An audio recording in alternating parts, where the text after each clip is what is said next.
जो बाण फेंक के धरती से धारा निकाल दिया करते थे। एक उंगली पे गोवर्धन उठा दिया करते थे। हम ही थे वो दिलेर जो चक्रव्यूह में वापस लौटने की विद्या सीखे बगैर गए। ये दिलेरी, ये बहादुरी देखिए आप। एक बालक था, लड़का, एक युवा अभिमन्यु जानता था कि चक्रव्यूह में प्रवेश तो कर जाऊंगा लेकिन निकल नहीं पाऊंगा। ये शुरू से पता था उसको। और नमस्कार दोस्तों, स्वागत है आपका आकाश विद आशीष ब्लॉग में। हर हर महादेव। आज हम आ चुके हैं काशी नगरी विश्वनाथ नगरी में, और ये पीछे जो है रुद्राक्ष इंटरनेशनल कन्वेंशन सेंटर सिगरा में है, जो कि हम आ चुके हैं। आज आने वाले हैं मनोज मुंतशिर शाम 6 बजे। तो अभी तो 3 बज रहे हैं, हम पहले ही आ चुके हैं। तो चलिए अभी देखते हैं अभी क्या हो रहा है, तैयारियां क्या चल रही हैं।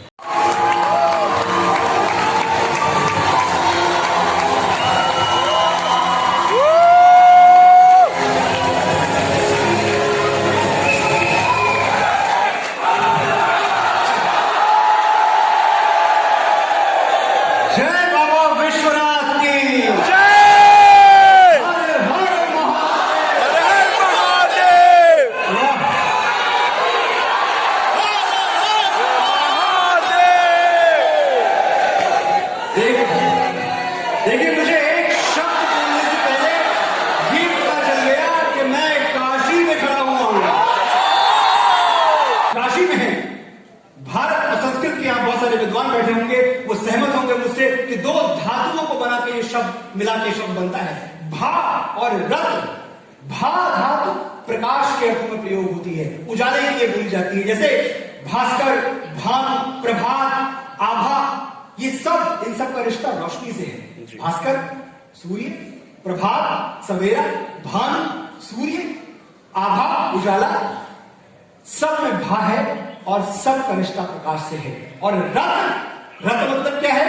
तपस्या रत, साधना रत, शिक्षा रत, लगा हुआ, जुटा हुआ, संलग्न। तो जो प्रकाश की खोज में रत है वही मेरा और आपका भारत है। तमसो मां ज्योतिर्गमय, आज की बात थोड़ी है, सदियों से चला रहा है। हमारी परिभाषा इतनी है और यही हमारा राष्ट्रीय चरित्र भी है कि हम प्रकाश की खोज में रहते हैं। हम पूरे जीवन अंधकार से प्रकाश की यात्रा करते रहते हैं। मैं उस भारत से आता हूं जिसके होठों पे गंगा और हाथों में तिरंगा है। मैं उस भारत से आता हूं जो कभी सत्यम शिवम सुंदरम, कभी वंदे मातरम और कभी पंजाब, सिंध, गुजरात, मराठा, द्राविड़, उत्कल, बंगा है। ये है मेरा आपका भारत। राष्ट्रगान याद आया? राष्ट्रगान याद आया? पंजाब, सिंध, गुजरात, मराठा, द्राविड़, उत्कल, बंगा। और देखिए, इस देश में मोदी जी भी हैं जो ये कहते हैं कि भाई ये जो राष्ट्रगान है ना, ये थिएटर में क्यों बजाते हो यार? आप थिएटर में, हम एंटरटेन होने गए हैं, हम गए वहां पॉपकॉर्न खाने, आप वहां राष्ट्रगान बजाते हो और हमको खड़ा होना पड़ता है। गलत बात है। ये हमारी फ्रीडम पे, हमारी फंडामेंटल राइट पे कुठाराघात है। इतनी बड़ी बड़ी बातें करते हैं वो लोग जो 52 सेकंड राष्ट्रगान पे खड़े होने में जिनको एतराज है और उसी थिएटर में समोसे की लाइन में आधे घंटे खड़े रहते हैं। क्या बात है।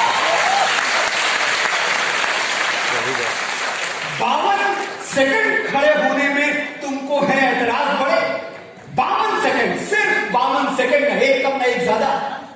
52 सेकंड खड़े होने में तुमको है एतराज बड़े। सियाचिन की सरहद पर कोई बर्फ हो गया खड़े खड़े।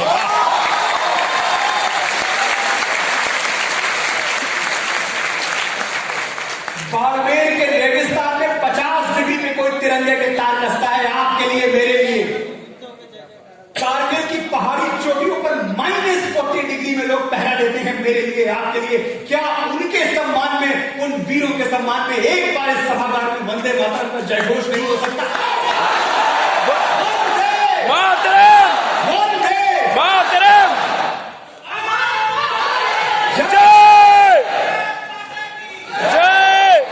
कितने गर्व से आप वंदे मातरम बोलते हैं, लेकिन देखिए इसी देश में कुछ ऐसे लोग भी हैं जिनको वंदे मातरम पर भी एतराज है कि भाई वंदे मातरम नहीं बोलेंगे। जानते हैं आप, मैं किसी समुदाय की बात नहीं कर रहा, गलत न समझे आप, लेकिन मैं कुछ लोगों की बात कह रहा हूं। कुछ लोग ऐसे हैं, हम वंदे मातरम नहीं बोलेंगे, हम चुप हमारा धर्म कहता है कि नहीं बोलना चाहिए। सबसे पहले तो बड़ी विनम्रता से बता दूं मैं कि सबसे बड़ा धर्म राष्ट्र धर्म है, ताकि सब बात में।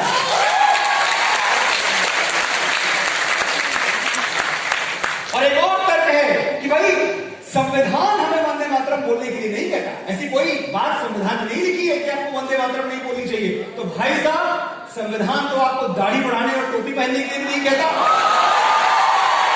जो तोले दिल के रिश्तों को बना है वो तराजू क्या है, पूछ रहा हूं आज। जो कहते हैं वंदे मातरम नहीं बोलूंगा, उनसे एक प्रश्न है मेरा आज काशी की धरती से, कि जो तोले दिल के रिश्तों को बना है वो तराजू क्या? अगर दोनों ही भाई हैं तो फिर मैं क्या, तो फिर तू क्या?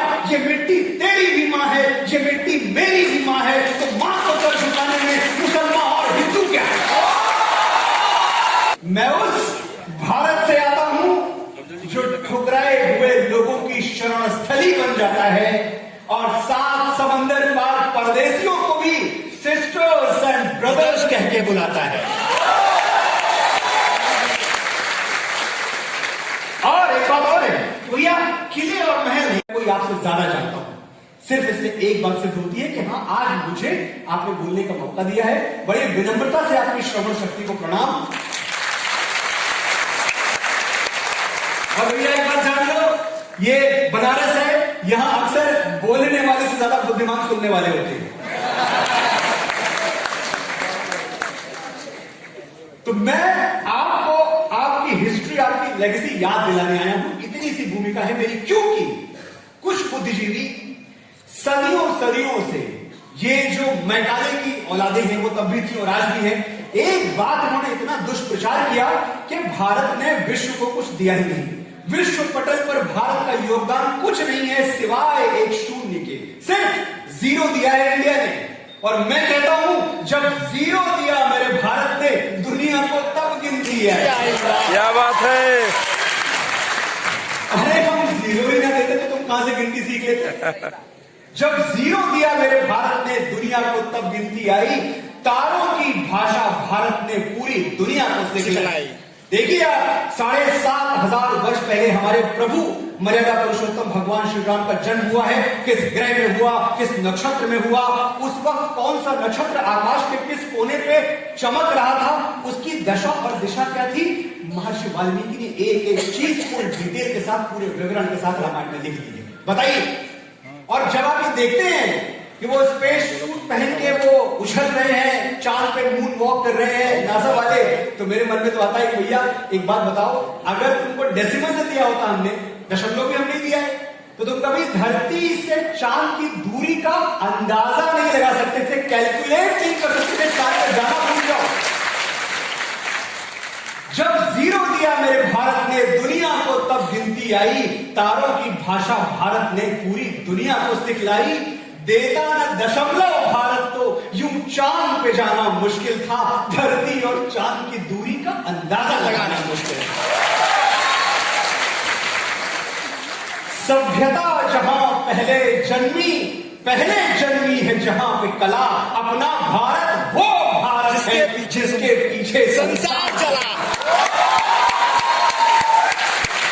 देखो हमारी ओर, पहचानो हमें, हम वही हैं जो बाण फेंक के धरती से धारा निकाल दिया करते थे।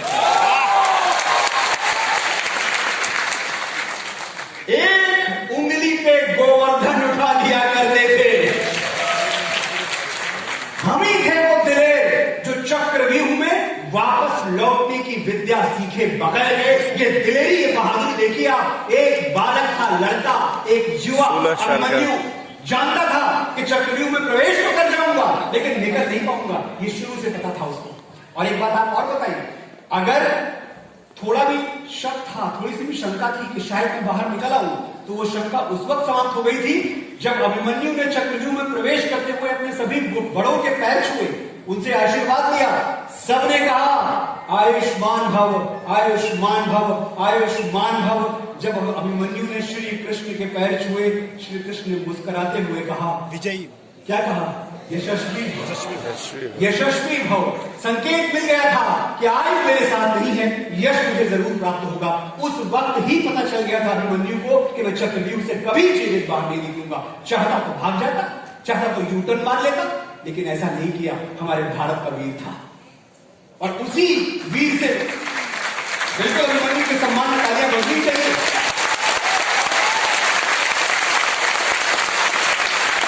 और देखें, ये कहानियां बताई गई हमको कि भाई अभिमन्यु तो मारा गया, कभी और डिटेल में पढ़िएगा। 25 से ज्यादा महारथियों को मार के मरा है अभिमन्यु। हम ही थे वो तेरे जो चक्रव्यूह में वापस लौटने की विद्या सीखे बगैर गए, और वो भी हम ही थे जिनके फेंके हुए पत्थर पानी में तैर गए। जय श्री राम, जय जय श्री राम, जय श्री राम, जय जय श्री राम, जय जय।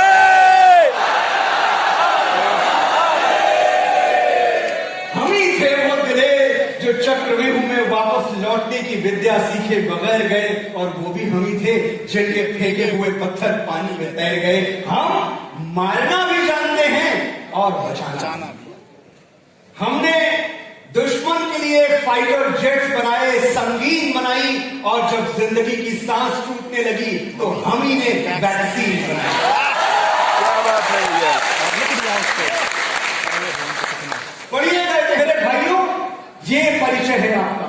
जिस दिन आप ये परिचय देना सीख गए ना कि आप नॉर्थ इंडियन साउथ इंडियन नहीं है, आप भारत वाले हैं, उस दिन विश्व गुरु बनने की ओर सबसे बड़ा कदम हम उठा लेंगे। मैंने बताया आपको कि मैं अमेठी की पैदाइश हूं, बस यहां से 4-5 घंटे की ड्राइव पे है, तो मैं क्या कहूं पूरी दुनिया में जाके, I am North Indian? No, I am an Indian from north. पहले इंडिया आएगा, फिर मेरी दिशा आएगी, पहले देश फिर दिशा। और आज से आप यही बोलेंगे जब भी आपको अपना परिचय देना होगा, भाई what part of India you come from, आपका परिचय ये होगा, आई am an Indian from north. जो मेरे दक्षिण के भाई बहन हैं, मैं उनसे कहना चाहता हूं, आपका भी परिचय यही होना चाहिए, आई am an Indian from south. गर्व से कहिए कि मैं भारत से आता हूं, मैं उस भारत से आता हूं जिसके होठों पे गंगा और हाथों में तिरंगा है। आपके देश का गौरव आपको बता रहा हूं। बहुत बहुत धन्यवाद। दोस्तों, अभी तक आप सुन रहे थे मनोज मुंतशिर शुक्ला जी को, जिन्होंने अनेक गाने लिखे हुए हैं बाहुबली के, तेरी मिट्टी में मिल जावा, और आप अभी तक सुन रहे थे। तो दोस्तों, ये वीडियो कैसा लगा? अगर अच्छा लगा हो तो लाइक करें, शेयर करें, सब्सक्राइब करें my YouTube channel Akash with Ashish blog. दोस्तों, इसी के साथ अब हम भी चलते हैं घर की तरफ।